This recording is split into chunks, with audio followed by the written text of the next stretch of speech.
Again. I guess I'm not the host anymore. I had to wait for you to let me in. What happened there? I don't know, whatever. I'm just glad you're here. Can I do it again?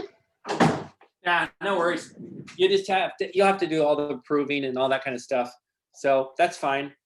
I practiced at school with 2 monitors, and I don't have 2 monitors here.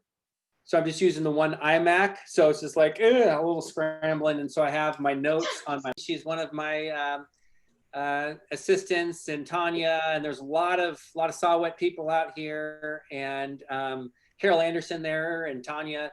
So I'm so glad that you're here. So some of you have some understanding of owls, some of you do not. Some of you are experts, some of you are just beginners. So I'm just gonna kind of go towards the beginner side. So some of you might be a little bit bored with it. In addition to doing the owls, what pays the business is I'm a teacher. So I'm a middle school science teacher, and I've taught middle school in Oroville since 1996. And I still have about 8 more years before I can retire and do research and work with owls and do all that kind of stuff full time. So I definitely will have a lot to keep me busy. So if you do me a favor, if you can see your mute button, go ahead and click on the mute button. And then if you have questions, there is a, if you click on participants, there's a place where you can raise your hand, or I might stop and ask if there's any questions, and you're welcome to ask questions through the presentation. So that way I don't hear your dog barking. You might hear my dog barking, but sorry. So let's just go ahead and get going here.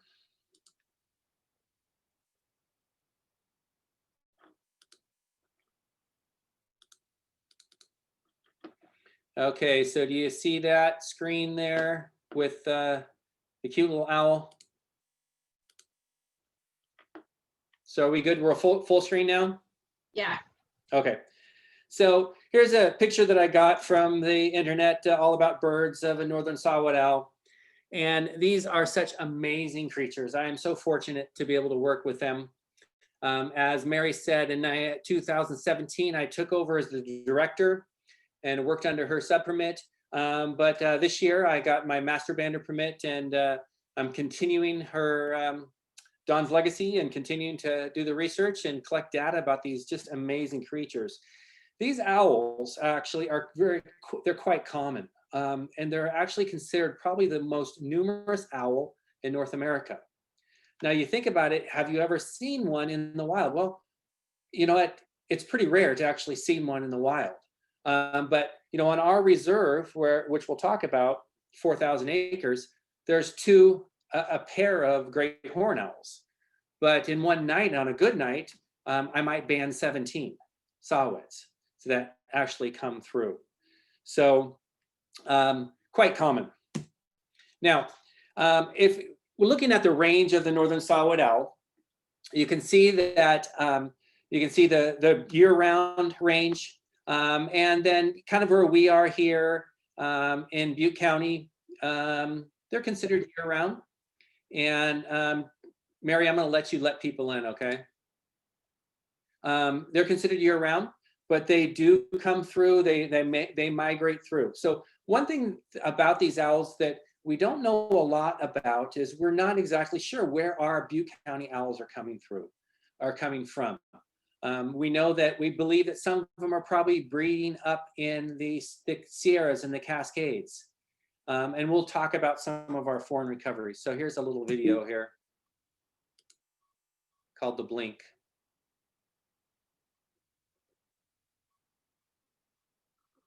So pretty amazing little creatures. You can see how small they are compared to my hand. And you can see the little band on the leg. Can you see my pointer, by the way, Mary? Yeah, okay, good. Okay, so measurements, the size range for these guys. You know, one of the things that in weight, you know, 2.3 ounces to 5 ounces. You know, it says up to 151 grams. I've never seen one much over 106. I think 106 grams was the biggest that I've actually handled. But look at the size. I mean, look at the one in down here. Look how small that little guy is. And these are full-grown adult owls. Well, what do they eat? Well, their diet consists of rodents mainly.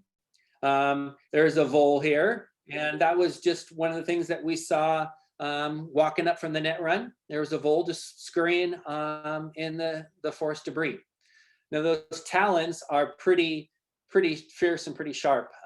They're able to grab and not let go. So they don't just hold on like you would hold on a pencil. They actually cross their talons over and lock in on you. And those that have handled Saw-Whets have been locked in.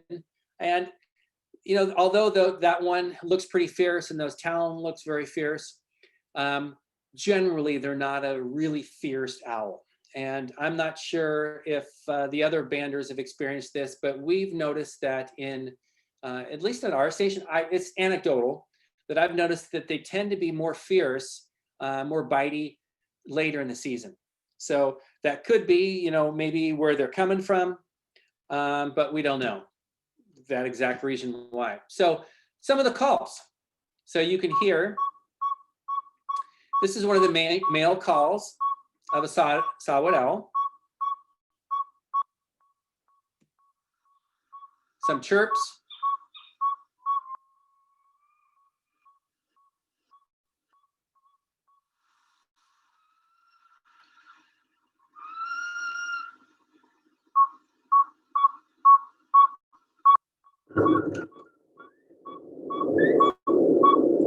So those that have worked with Saw-Whets, you hear that call for hours. And I'll talk about the protocol and what we're doing later. So our project is part of a project called Project OwlNet.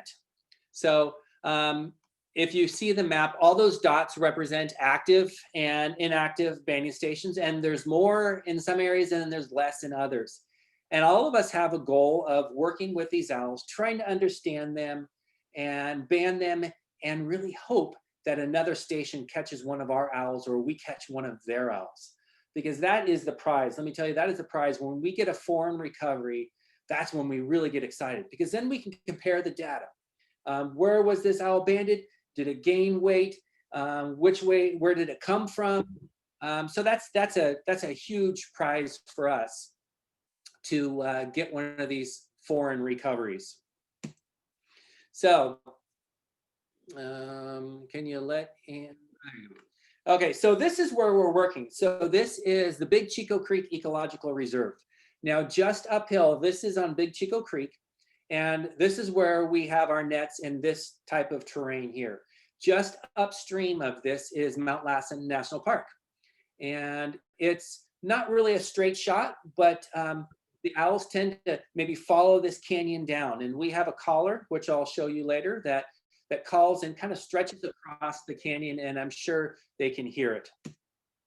So I've got a couple little video clips that I recorded. Well, we'll let you hear. Good evening. My name is Ken Sobon, and I'm going to show you some of the procedure today for setting up the nets. My wife is filming, so that's why I'm not wearing a mask today. So we get to be normal. So right now we're gonna be walking down to the nets, and if you can see, we've got a trail. The nets are down in the trees there. So we're gonna walk down and set up the nets. So we have a series of nets on the reserve.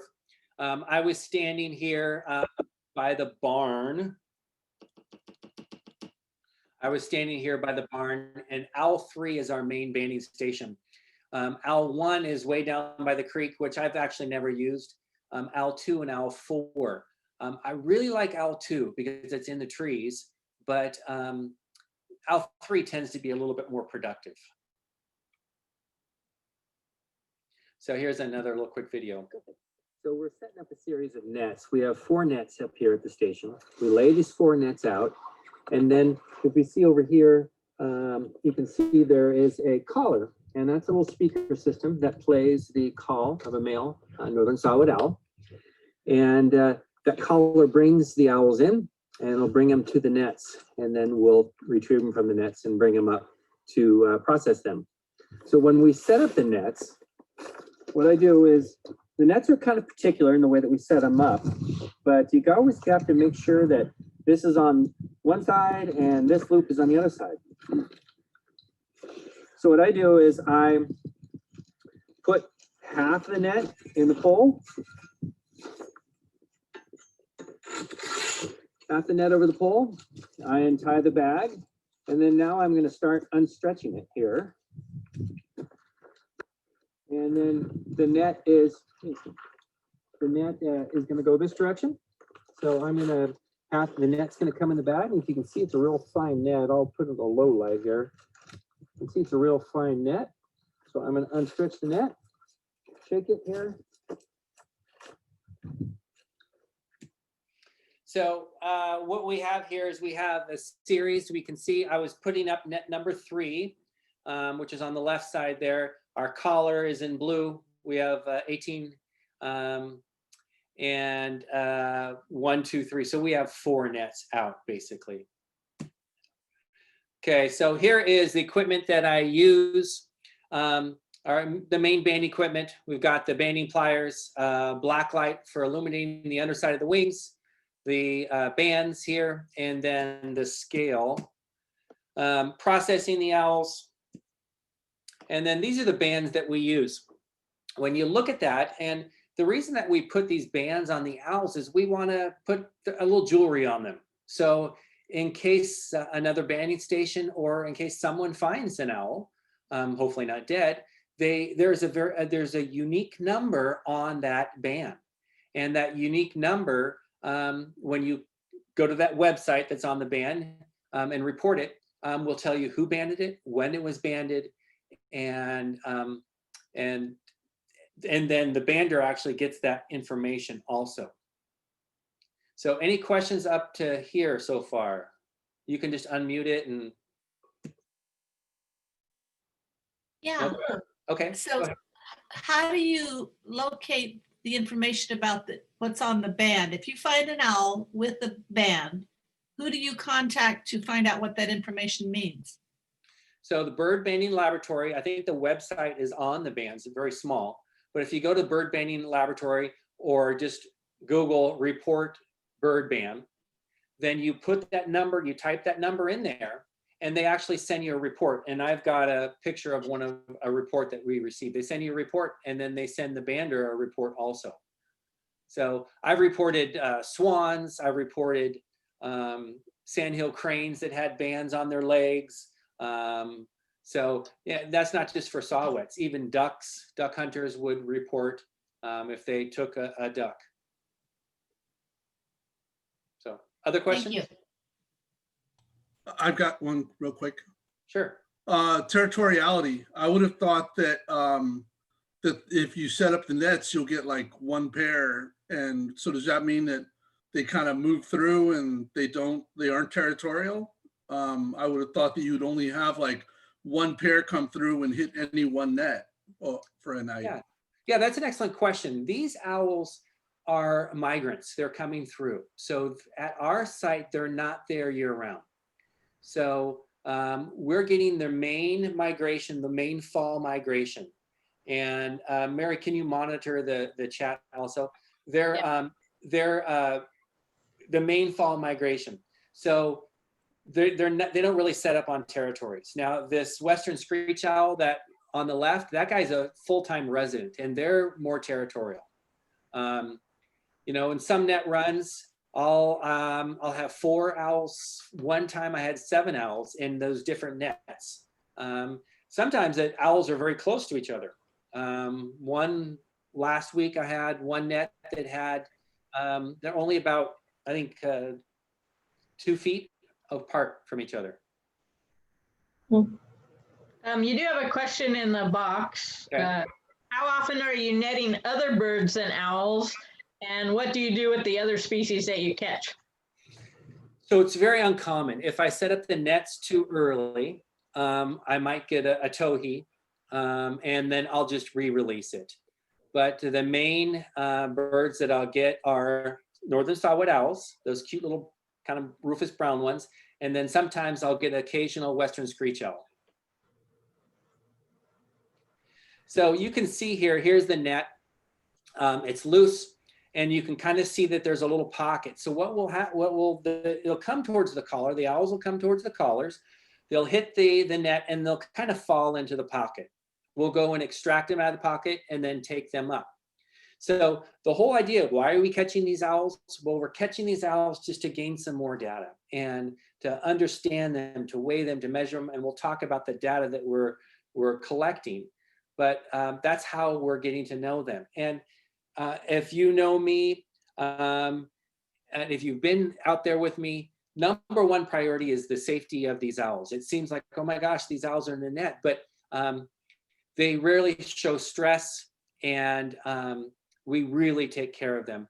I would much rather cut a net if an owl's a little tangled and sacrifice the net and go back and re-repair it or replace the net than actually have an owl injured. So they'll come towards that collar, they'll hit the net. So now that it's dark, you can really see the pop. So I'm just gonna skip the whole video. Now, what kind of data do we collect? Well, when we look at this, obviously the band number, that's the unique band number that we have. Let's see my mouse here, where's my mouse? I don't see my mouse. Okay, well, you can see the band number, the species, the age, the sex, wing chord, tail length, tail bars, mass, the bander, and the net and the tier. Okay, so the main data that we want to collect on these guys is what's their sex and how old are they? That's what we want to find out. Are they male or female, and how old are they? And we can do that by collecting other data. So if we want to sex the owl, we use a combination of 2 measurements. One is the wing chord. So that's basically the wrist to the fingertips. We measure that, and then we measure its mass. So we combine those 2 numbers, and then there's a chart here. And that chart actually tells us we can, so let's suppose that the owl is 127 wing chord and less than 84, so 81. So, oh, that would be a male. Or if you look at the very bottom, 141, and it's greater than 86, oh, that's a female owl. So that's how we figure out if it's a male or female. The males are smaller than females. And so they're smaller than the females. And sometimes you can actually really tell. Questions about figuring out male or female?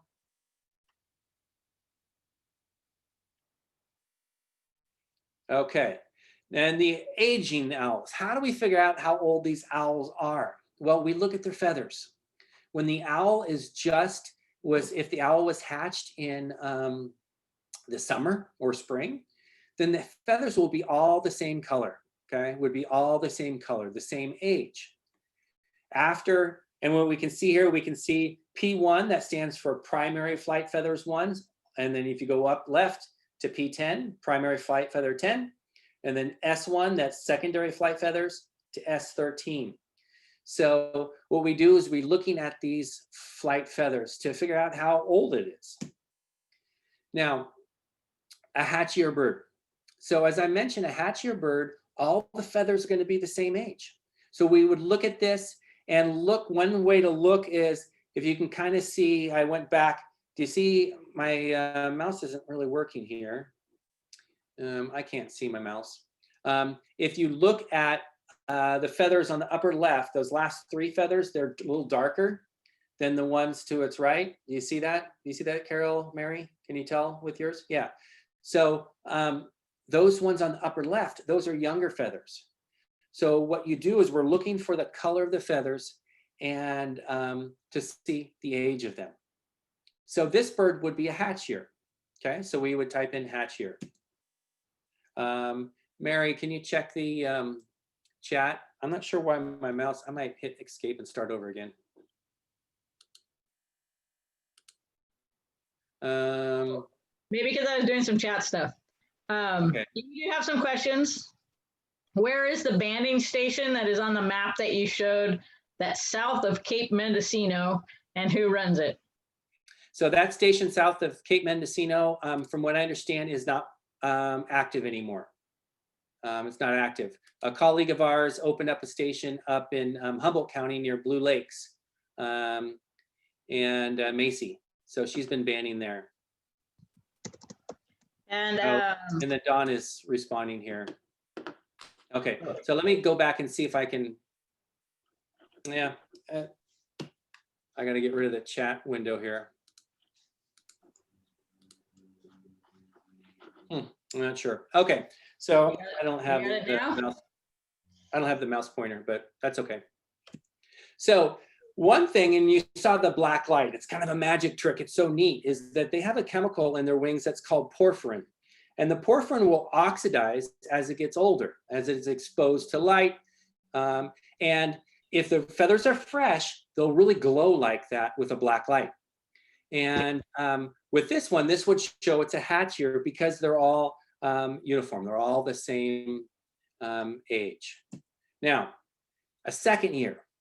If you look at this picture, you can see the fresh feathers are on the edges and old feathers in the center. So this is what we would call a classic second year bird because it's got fresh on the tips and fresh inside. So what they do is when they're replacing their feathers, they replace the tips first, closest to there towards the edge of the wingtips, which kind of makes sense because there could be brushing against plants or trees or whatever, and then closest to their body they replace. Okay, so if we catch a bird and we find that it's got fresh feathers on the tips and close to the body, then this would be a second year bird. And then you can see here with the porphyrin, look at how it glows. Look at the difference there. This would be a second year bird.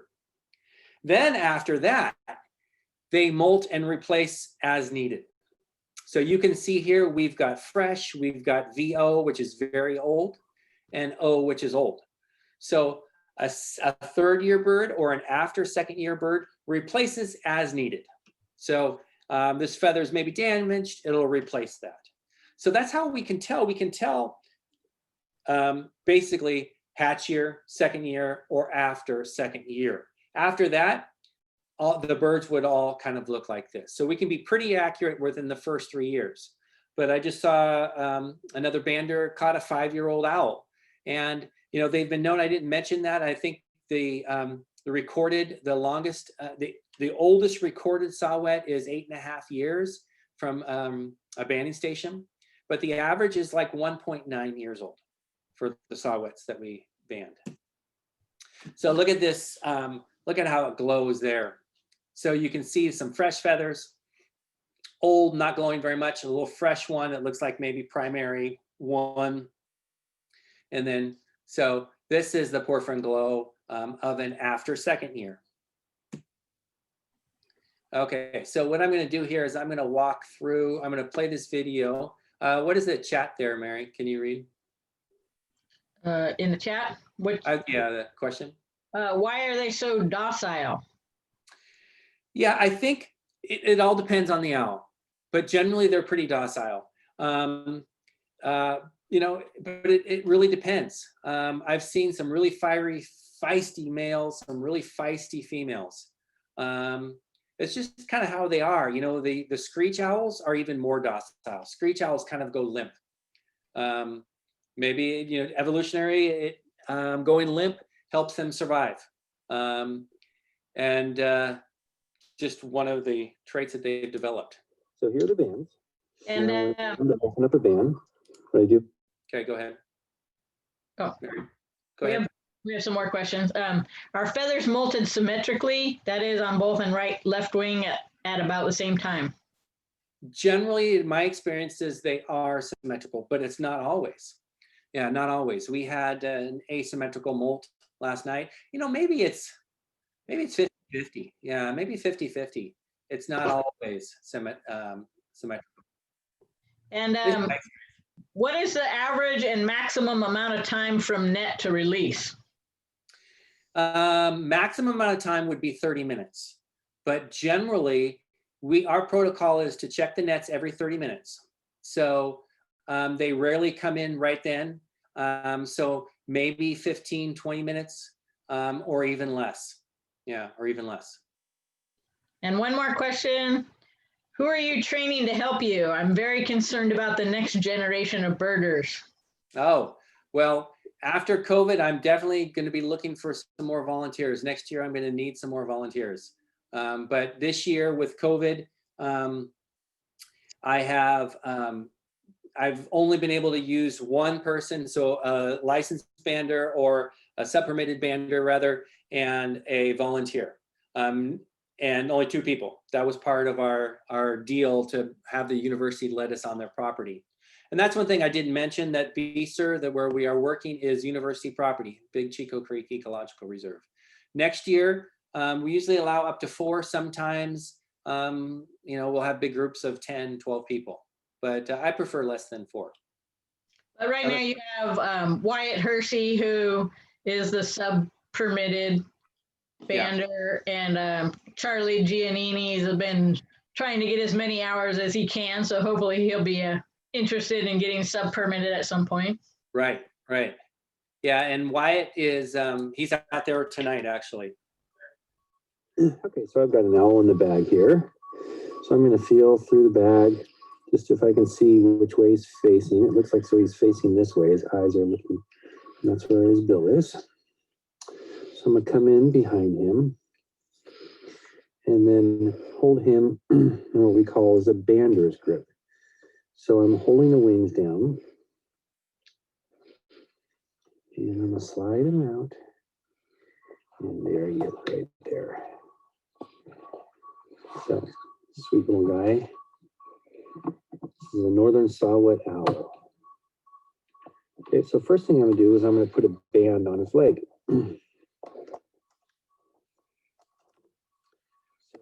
I'm going to hold its leg out. I've already got the band in the pliers.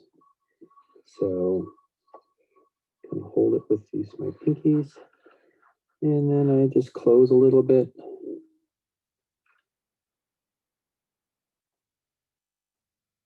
And I roll it so we don't get feathers stuck in there. And then I open it up. You can see a few feathers in here. So then I just roll it through here. And I'm going to come at it one more time at a different angle with the pliers and close it up completely. Okay, so now it's closed completely. So the next thing I'm going to do, yep, it looks good. Next thing I'm going to do is I'm going to get its wing chord. So I'm going to get the measurement of the wing from basically the wrist to the tip of the wing. There's a mosquito here. So I put the gauge underneath the wing and I elevate it and I lift it up, tuck it here. I lift it up so it's not laying flat. I want to keep a natural curve. So it looks like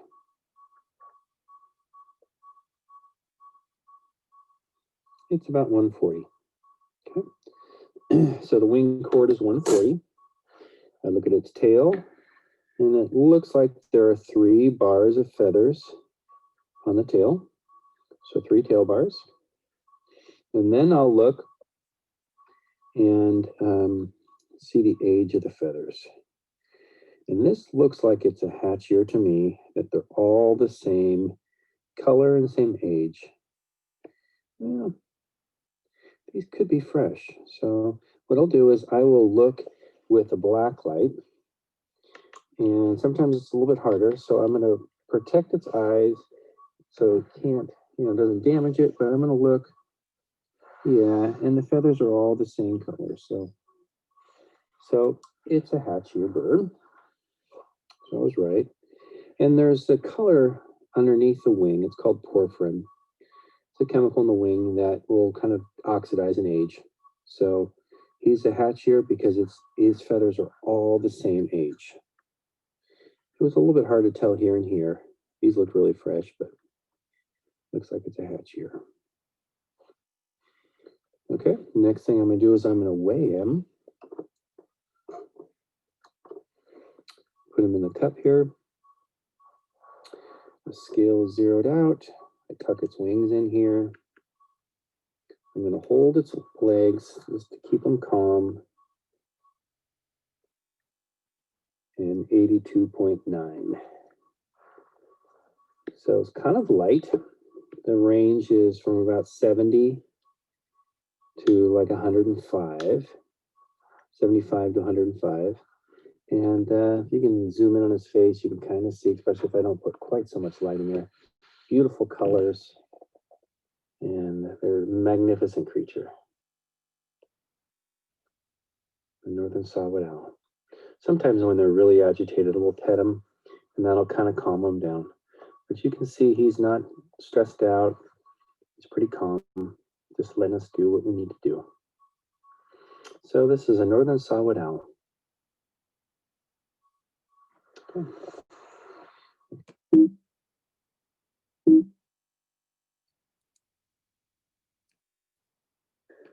Okay, so any questions about the video or the process? Looks like we got a bunch of questions there, Mary. I see your lips are moving, but I can't hear you.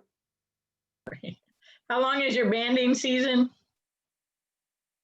So our banding season goes from November 15th or from October 15th generally to November 15th. Sometime we'll start a week earlier, and then we're going to go to the 21st this year. And the other comment was, OMG, they're so adorable. Yeah, they're pretty amazing. They're pretty amazing. These owls, they tend to go into 4-year cycles, and so much data has been collected about them. That's kind of for us, a 4-year cycle. But right now we've captured, last year we had 100 owls, and we've surpassed 100 this year. So, generally a really good year like 2017. But it looks like maybe we're starting to go back up, because I think we're at 103 owls this season. Age, and generally, depending on, look here, the hatch year is the blue, and then the after hatch year is the red. And you can really see when I went back to this slide, look at that 1 year, 2017, over 120 were hatch years. Birds, there was a lot of food, a lot of mammals, a lot of prey for them to eat. And then the really key bit of data for us, and I don't want to spend too much time on the data, is basically owls captured in net hours. How many hours? We're comparing the number of owls that we capture to the number of hours that were out there banding. So as I mentioned earlier, the big prize in this is to recapture, to get an owl that has been banded at another site. So we've had 3 foreign recoveries, and one was in Montana, so you can see here. And I believe the date, that one in Montana, Bitterroot Valley, I think it was, yeah. And I think it was around 40 days. It took 40 days to fly to us. The other one was in Iowa, and you can see right there in the center. That Iowa bird came to us a year later. And then the third one was Cobble Hill, British Columbia, that we captured last year. Now, Rocky Point caught one of ours last year, so we were really thrilled that we sent one north, and we got one from just above Rocky Point Bird Observatory. So as I mentioned, we're really thrilled to get these foreign recoveries. And questions about that? There's a bunch of comments here. Mary, is there something in there? Yeah, with these being migrants, why do you think they're drawn to investigate a territorial call? No. If they're passing through, it seems better evolutionarily that they not pursue fights with residents. Yeah, it is so loud that they can't resist it. Their drive to at least investigate is what brings them there, I think. Yeah, and generally we catch 75% female, 25% male, and it's a male call. I think I read that in a study that they tried to play not the male call, but tried to play female, and they got more males, but the total number of owls captured was less. I forgot what I was saying that. Go ahead, Mary, another one? Question? Tanya just had a comment. Last week, just after the rain, I heard the toot, toot, toot of a Saw-Whet owl. It was awesome to hear in the backyard. Nice. From Laura, do the birds have feathers that look like eyelashes, or was that just a trick of the light in the video? No, those are their feathers. Those eyelashes, they're gorgeous. I mean, you can kind of see in that one picture there. When I zoomed in, you can really see kind of the feathers there. I don't have a real close up here. And Natalie has a comment. Also, it's not really possible to gauge stress levels without testing heart rate or cortisol production. Behavioral cues aren't comprehensive representations of stress. Okay. Julie Newman says, whoops, is there a list of the stations shown on the map? I was curious about the one in Eastern Nevada. Yeah, I've not seen a list. No. And why do they have such a short lifespan, and what is their major predators? Well, barred owls are a big predator for them in the East Coast, and barred owls are starting to move towards the West Coast. But I think larger owls, as they're roosting, maybe raptors, hawks, things like that. And one owl, I think I read a study that these owls have been known to triple clutch or have 3 clutches of babies. So there's a lot of mortality in a year, a clutch of 6 owls. So just for it to replace itself, 2 have to survive. But 6 or more, die in a year, just from natural causes. So mortality is pretty high with these little guys. So if you report a band, this is what you get. This is a certificate of appreciation. Now, in addition to doing the Saw-Whet study, the migration study, I've also, because that idea of the triple clutch, I wanted to see if they're actually breeding in on our reserve. I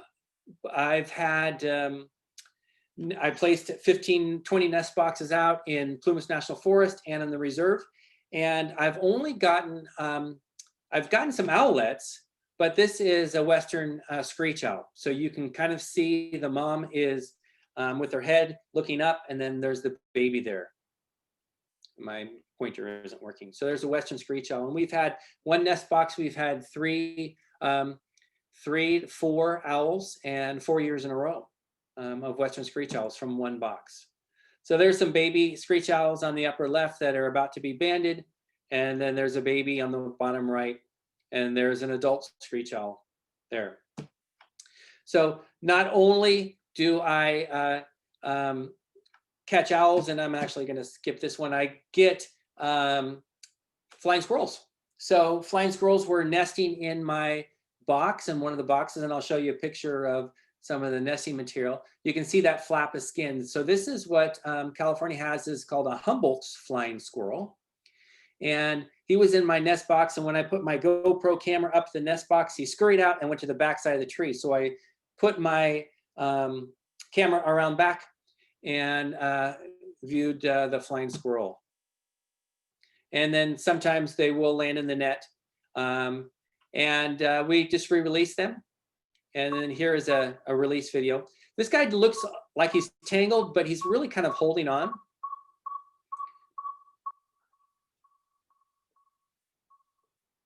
So what I'm gonna do now is I'm just gonna open the net. I'm gonna let him just kind of get his bearing. And they don't stay very long. They usually chew their way out. If we don't catch them, they usually chew their way out. Now I'm just gonna open it kind of like a cat's cradle. Look at that flap of skin. Now watch this. Boing, boing. Boing, boing, boing. So, you know, they don't run legs independently because they have those flaps. They kind of hop like a mouse or like a rabbit or whatever. So there's a flying squirrel nest, upper left, ash sort of fly catchers I get in my boxes. Sometimes I'll get a bat, that's a pallid bat. And pallid bats tend to turn off their sonar and fly close to the ground. So I think that's why we catch them. And you can see in the video, pallid bat climbing up.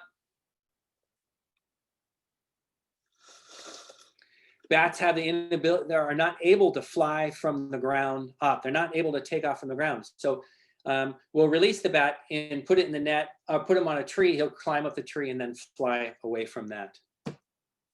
So we didn't catch one of these guys, but we can see a ringtail cat. One night we were banding and we heard some scurrying, some turkeys that were roosting in the tree. We're making a big racket. So got a camera and went over there. And you can see here's a ringtail cat, and there's a little video of the ringtail cat. On the reserve, there's bears and all kinds of things. And then you can see the variability. I mean, they look very different. We get some of these owls that, like the one in the bottom, in the middle, that kind of has this funny little cross-eyed look, and others that are more alert. And here's this guy just kind of chilling. So some of my assistants that have worked with me in prior years, we can see Wyatt in the center with the black coat, and it looks like he's got a heart on that. A heart on his coat. He is my assistant who's actually working tonight. Erica, and we can see Carol in the top right-hand corner. Erica has the hat and a little snake bite piercing on her chin. I'm gonna sub-permit her, and hopefully we'll open up a station in Shasta County. Julie's there on the right, trusty assistant. She's been working for years and years with us. And then Dawn on the bottom left with the yellow headlamp. So she started the station years and years ago. So this is my goal, to see these little guys. And this is what a baby northern saw-whet owl looks like. I've never seen the babies, and I'm hoping in one of my nest boxes up in the National Forest or in possibly in the reserve, we'll be able to see one. Okay, any questions here? Got some thumbs up. Any questions for me? Short lifespan. Last video, we could hear the saw-whet call constantly. That was the recording. Yeah, that's the recording that we play. Yeah, and that's a taped call. Yeah. Other questions? You can just go ahead and unmute yourself and ask.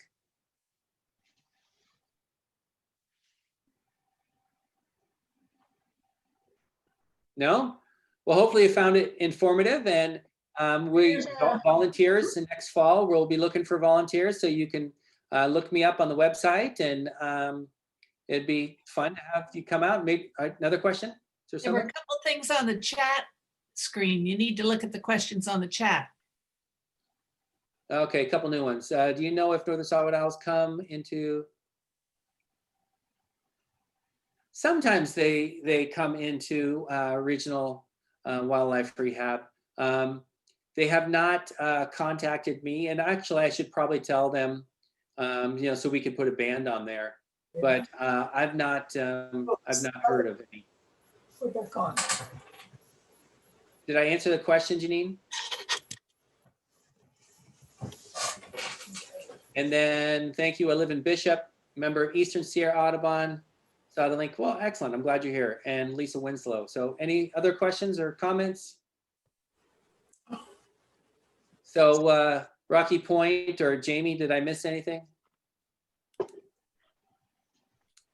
You want to add some of your experience? No? Jamie, maybe? Don't worry about it, just. Okay. I just want to be able to. Oh, there is another question in the chat. Okay.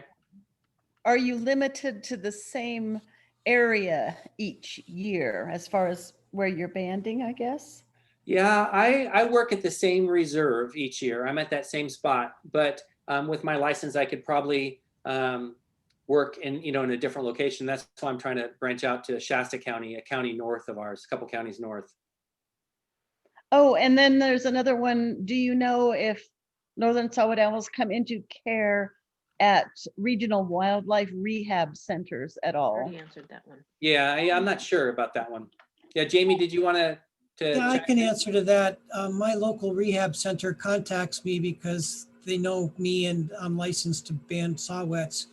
And it's actually a good deal. I had a return from one of the owls that I banded that went through rehab. Wow, good. It gives them some feedback as well that their rehabbing actually works, that a bird that they have survives.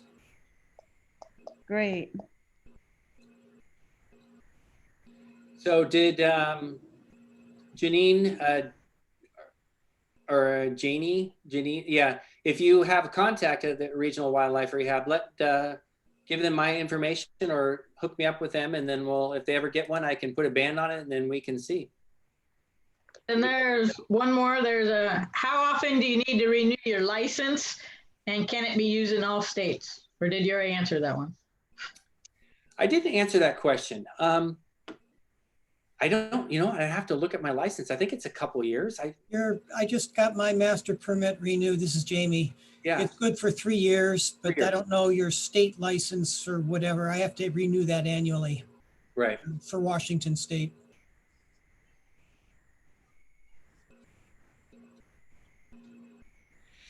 Other questions? Well, no? Okay, well, there's no one. I'll let Bidwell Wildlife Rehab know. Okay, good. So if no other questions, so glad that you came. Go to the Altacal website, make a donation, look us up, send us an email, and maybe next season you can join us. So I'll stay on a little bit longer if you have any other questions. And nice to meet some of you and see some of you again. And so thank you. Thanks. Thanks. Bye-bye. Hi, Julie. Bye.